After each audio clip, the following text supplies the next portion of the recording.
Champions League as usual. Always interesting. It's a pity if your club is not in this competition. And I think most people already know the club I'm talking about. Champions League is always that competition that provides a lot of excitement, a lot of good games. Like we can't just get enough of it, honestly. After a sweet cross from Luis Alberto, Ivan Provedel nodded the ball at the back of the net. I mean, what are the chances? What are the odds of a goalkeeper scoring a dying minute goal? Like, what are the chances? It's zero. Sincerely, he becomes the fourth keeper to score in Champions League. I mean, his shirt number was 94. On the time, it was 94. This is just one of the best things a goalkeeper can have, as in scoring and securing a point for your struggling team. I mean, in your own house. That guy is not paying for a beer anytime soon. Seriously. Let's talk about Lewandowski. We are not talking about Barcelona opponent, but Lewandowski has already joined the 100 club. He becomes the third player to achieve this kind of feat in the history of the competition. I mean, it's actually amazing. A 34-year-old joining the likes of Ronaldo and Messi after scoring his 100 goal yesterday. Just having 100 goals to your name in a single competition is actually a good thing. And a competition as unique as Champions League is actually a great thing. The third player on my list is Joan Felix after a difficult spell at Atletico de Madrid. I mean, I used to say this that the person, his agent, that allowed this attacking talent to sign for Atletico de Madrid needs to be jailed. You have a lot of clubs that play attacking football, and you choose Atletico Real Madrid. Their MO is defending. How will you succeed in that kind of club? I don't understand what the agent or Felix himself was thinking.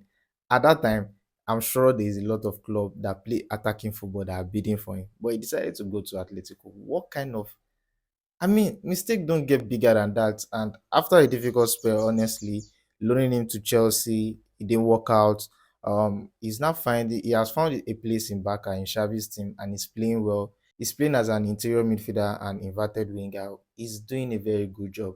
You can see how productive Lewandowski is when he's on the field. As in, João Felix is just that guy right now. Sincerely, he's on red hot form. He was the man of the match, so to me, he's a hero. Let's move on to Manchester City, where Julian Alvarez is already hijacking De Bruyne role. I'm just joking.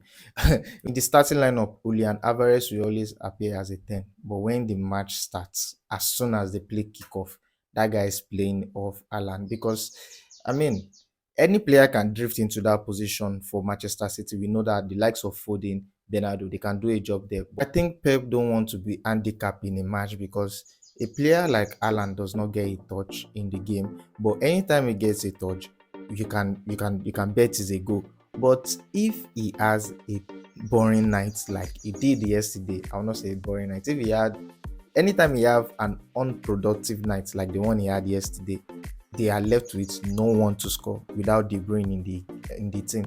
And you don't want to bank on your wingers because you have already instructed them to go wide, try and weave the ball to Alan. And if that Alan don't score, you are left with nobody except from Rodri, who did it again yesterday.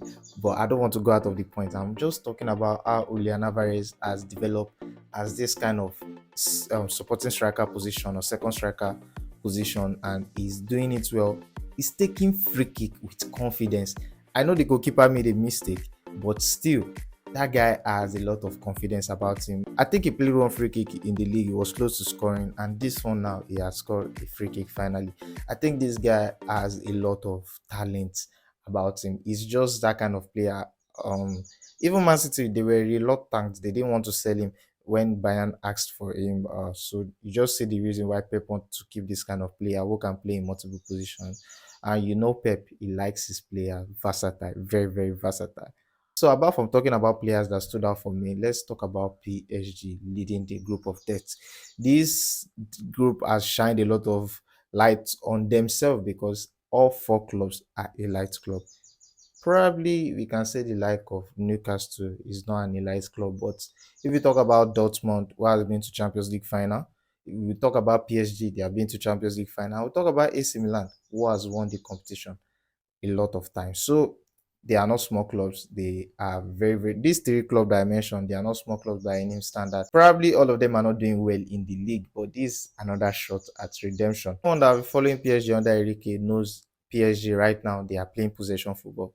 If you are playing for Lucho, you have to know how to use the ball. You have to know how to keep the ball. You have to know how to distribute the ball all around. And that's what PSG is doing right now. I know with time they are going to adapt to Lucho's formation. If you are wondering who is Lucho, that's Enrique. It's just a nickname. This group promises us a lot of basketballs. The game is still open. Only PSG has a win. Dortmund is only the one on the losing side. So they can come back. Who knows? They can even win the group. Anything can happen in Champions League. This is not a league game. I want to look at the AC Milan versus Newcastle performance. Any one of them could have won that game, honestly. But I think AC Milan has a better chance at winning that game. As much as I love Rafael Leao, after dribbling the whole defense, you tried a back heel. You went for glory. I mean, his coach is going to be having a word with him after that performance because he had the chance to close the game. Who knows if that one goal has entered? Nobody can tell, but I guess we'll never know now. I guess we'll never know now after he lost that ball. I mean, after dribbling the whole defense, I'm just emphasizing on it again because I was like, oh my god, oh my god, oh my god. And at the end of the day, I still said, oh my god, because he could not score. So the group of death is still very much alive. Anyone can win the game, just like I said earlier. Thanks for watching 22 Podcasts. Please don't forget to like and subscribe.